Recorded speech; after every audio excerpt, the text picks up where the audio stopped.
Well, welcome to the 700 Club. We stopped a ticking time bomb. That's what Israel is saying after a deadly strike in Gaza.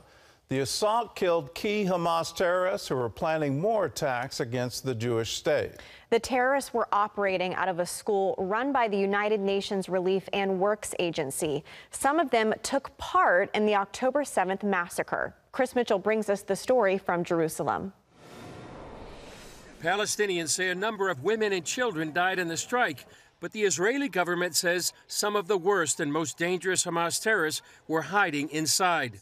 They released the names of 9 Hamas and Palestinian Islamic Jihad terrorists they say were killed in the operation. The school had terrorists who actually took part in the murderous attack of October the 7th. IDF chief spokesman Rear Admiral Daniel Hagari says many international media reports relied on Hamas's claim that 33 Palestinians or more were killed without acknowledging the terror activity at the school, saying some media outlets had fallen for Hamas's tactics yet again before checking the facts.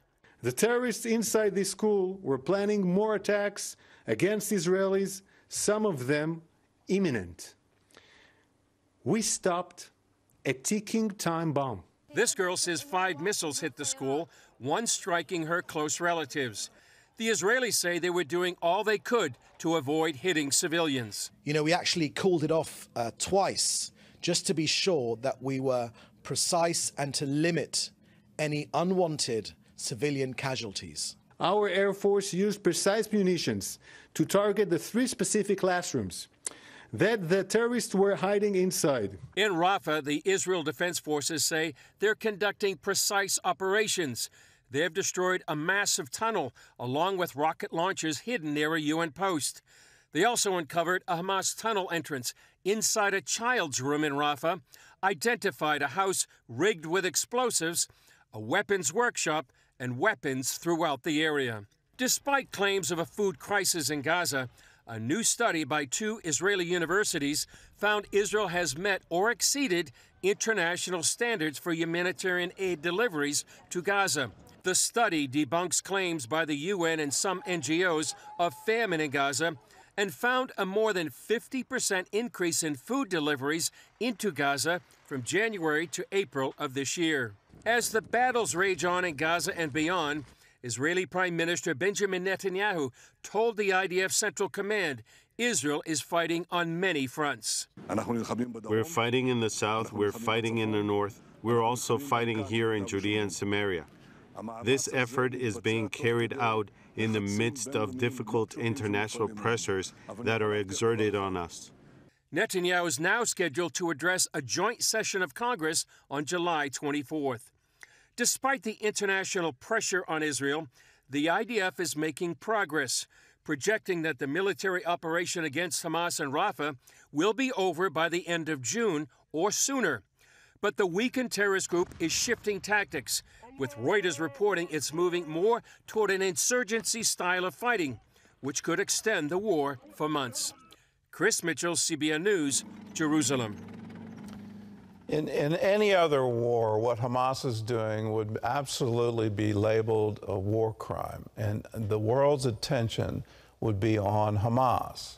I don't understand how the UN can get away with any kind of deniability. If you've got terror cells in your school building with weapons and rocket launchers, how in the world do you not know that? But to use UN facilities, to use civilians as human shields to protect yourself in an ongoing war is a war crime. And let's have the international community call it for what it is. Instead of focusing all the attention on what Israel is doing, what about the provocation that has come from Hamas? What about the war crimes of Hamas? What about the terror attacks from Hamas? What about the rockets from Hamas? What about the murders and the rapes and the hostages? All of these things seem to be buried in this counter narrative that somehow Israel is the enemy. Israel is the evil party here. It's not the truth at all. Hamas is the group that started all of this. Hamas has to cease to exist. They want to wipe Israel off the map. Let's all recognize it and call it for what it is. In other news, key elections are underway in Europe, and they could have a worldwide impact. Gary Lane has that story and more from our CBN News desk. Gary? Gordon, the European Union Parliament elections end Sunday, and experts predict historic victories by conservative parties. CBN's Dale Hurd explains why these races are important to watch. There are a lot of unhappy people in Europe these days, and they could take out their unhappiness on the bureaucrats in Brussels this weekend. Politico labels this Europe's Trump moment. People are fed up with the system at the moment, so things must be changed. European Union elites are nervous, and for good reason. It will be an existential fight against those who want less Europe. The European Parliament election is seen as a referendum on both the EU and national governments. And the growing discontent in the European Union has more and more citizens voting for the right. Right-wing parties are already in power or supporting governments in 7 out of the EU's 27 nations. And they've become major political players in several other nations. Anti-immigrant firebrand Geert Wilders is about to take over the Dutch government. And in France, Marine Le Pen's national rally is poised to take the most votes among all French parties in this election. A big reason behind the surge of the right in Europe is that Europeans have become much poorer. One study found that the average EU country is now poorer per capita than every U.S. state except Idaho and Mississippi. Critics blame overregulation, high taxes, falling wages, and higher energy costs. Much of that due to the EU's Green Deal to stop climate change. While Brussels worries about the end of the world, many Europeans are just trying to make it to the end of the month with their paychecks. Polling shows the #1 concern going into this election is poverty. Holger Thus is a German energy and climate expert. Basically, it's pure desperation. People want change, and they want to feel it, they want to see it in their wallet. The European right gets called far right, radical right, Nazi, and fascist. In most cases, though, their policy positions would look like America's Republican Party. They want to stop policies that are making Europeans poorer and strengthen borders to stop what they see as a migrant invasion. Many European countries have an acute housing shortage at a time when migrants are being given a place to live. This Dutchman says there are houses for the foreigners and Dutch people can hardly get a house. Chris Alberts is a Dutch journalist. Years ago, it was already difficult to find a house in Amsterdam that was affordable. But now, if you would go to distant cities that probably no one in America has ever heard of, even there, it's impossible to find a house that is affordable. Frank Ferretti, the executive director of the think tank MCC Brussels, is considered to be a major intellectual force in the European right. He's hopeful this election will blunt harmful policies from Brussels. On balance, I think the prognosis is positive, but it's not going to be such a radical transformation as many people hope.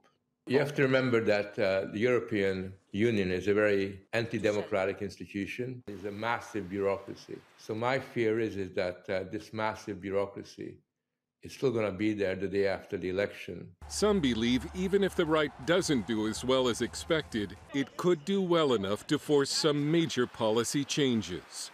Dale Hurd, CBN News. Turning now to an election issue here at home. Inflation is a major concern for most Americans, as prices have been going up faster than incomes for the last few years, making it harder for people to make ends meet. Brody Carter has this look at the financial struggles so many people are facing today. If you feel like you're pinching pennies, you're not alone. But yeah, it's kind of hard out here. It is hard out here. Yeah. Surveys have found that up to 2/3 of Americans feel they're living paycheck to paycheck, including one finding that nearly half consider themselves broke. We have to work maybe harder, but I think hard work is not enough anymore. Americans say they're struggling to manage their finances because of high inflation, salaries not keeping up with the rising cost of living, and heavy debt. How much money do you think the average American would need to feel financially stable? Shoot, around here, yeah, at least about 100,000 to 150,000 a year, maybe, man. Surveys have also found a gender gap on the financial pain. with women feeling the pinch more than men. How many months behind on your student loans are you? Maybe like 6. 6 months? But my grandma pays for it sometimes. For others, like Deborah Pearson, a retired teacher, careful financial planning has helped her manage expenses better than some. Work while you are young and kick back, relax, and enjoy when you get 40, 50, 55, 60. You can't make your money when you get old. You have to make it while you're young, and you can take 2 jobs and get this taken care of and get that taken care of. Economist Mark Hamrick of Bankrate told CBN's Faith Nation making a budget to have savings on hand when necessary should be a priority. At Bankrate, we urge people to live beneath their means, not on the cutting edge of the envelope. The place to begin is a budget. The second place to begin is to have a dedicated savings account that uses direct deposit that comes straight from the paycheck into the savings account. As Warren Buffett once said, we should save first and spend later. And there are some positive signs on that front. The Market Watch Guide survey reports younger Americans are putting more money in savings accounts every month. Brody Carter, CBN News. A little harder to save, Gordon. It is a little harder to save, and as you look at prices, prices just seem to have skyrocketed. You look at new car, what does it really cost? When you wrap your head around the median cost is $50,000. What a whopper monthly payment that would be, and you just go, what have we done to ourselves? And you've got to take it back to the source. What is the root cause of inflation? Well, it's the government printing money. And whether it was under the Trump administration or the Biden administration, it happened. There was all this stimulus money that went into the economy. At the same time, everyone was slowing down, so it created scarcity. That drove up the prices. And when COVID we were finally out of that, the government stimulus didn't stop. It's a hidden tax on everyone, and you look at inflation and what does that mean for the average person? It is devastating, and it always means you end up with a whole lot more month than money. The key to tamping this down is not just raising interest rates. Our government has to start living within its means and not build up all these deficits. If we can get the government from stop printing money, it will absolutely stop inflation.